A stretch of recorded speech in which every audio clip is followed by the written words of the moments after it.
Magandang hapon po muli sa lahat ng aking tagapakinig sa larangan ng YouTube, ang aking harmonika ay magsahimpapawid ng isang tugtuging malaon ng nakatago sa baul. Ang awiting itong ating tutugtugin ay Love Me With All of Your Heart. Sa pamamagitan ng ating Swan Harmonica, K of C, 10 holes, ay ating tutugtugin ang awiting Love Me With All of Your Heart.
Yan po ang Love Me With All of Your Heart.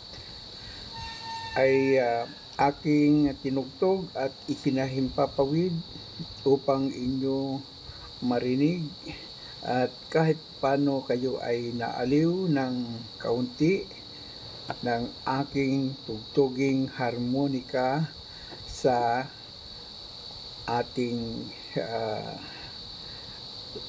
YouTube, ay sana'y maibsan ang inyong konting pamamanglaw sa buhay, sapagkat narinig niyo po na ulit ang mga tugtuging malaon ng nakatago sa baul. Shout out sa mga OFWs na aking tagapakinig at magiging tagapakinig pa muli sa susunod na mga araw at panahon, at maging yung mga YouTubers na hindi naman OFWs ay pinasasalamatan ko rin, sapagkat sila ay mayroon ding hangaring marinig ang aking mga tugtuging harmonika sa larangan ng YouTube, at yung mga hindi naman nag-YouTube na mahilig ding makinig ng ating mga tugtuging pangharmonika ay maraming salamat sa inyo. Sa mga OFW sa apat na sulok ng ating daigdig, tayo po ay makinig ng ating tugtugin upang sa ganun ay tayo'y malibang, maibsan ang ating mga pamamanglaw sa buhay habang tayo ay malayo sa ating pamilya. Salamat ng marami sa inyong mga OFWs, at ako'y muling nananawagan na kung maaari po ay tayo'y magbigay ng kaunting dalangin o prayer, panalangin sa ating mga OFWs na naroroon sa lugar na kung saan mayroong hidwaan o mayroong giyera sa Israel at Hamas, at sa iba pang mga lugar na mayroong nagaganap na katulad nito. Ating pong ipanalangin na sana'y ligtas sila sa kapahamakan at wala pong anumang mga karamdamang maaaring dumapo sa kanila habang sila ay malayo sa ating bansang Pilipinas. Ganon din sa mga nakikinig na mga hindi namang nag-YouTube, ay hinihingi ko rin po sa inyo ang inyong mga panalangin na sana'y walang mapahamak na kapwa nating Pilipino, o maging ang mga dayuhang na tulad din ng mga OFWs natin na naghahanap buhay sa ibayong dagat na mayroong sigalot na katulad ng Israel at ng Hamas. Atin pong ipanalangin upang matugunan ng Panginoon sa kanyang awa, sapagkat alam naman natin na mahal natin siya at mahal din tayo ng ating Panginoon.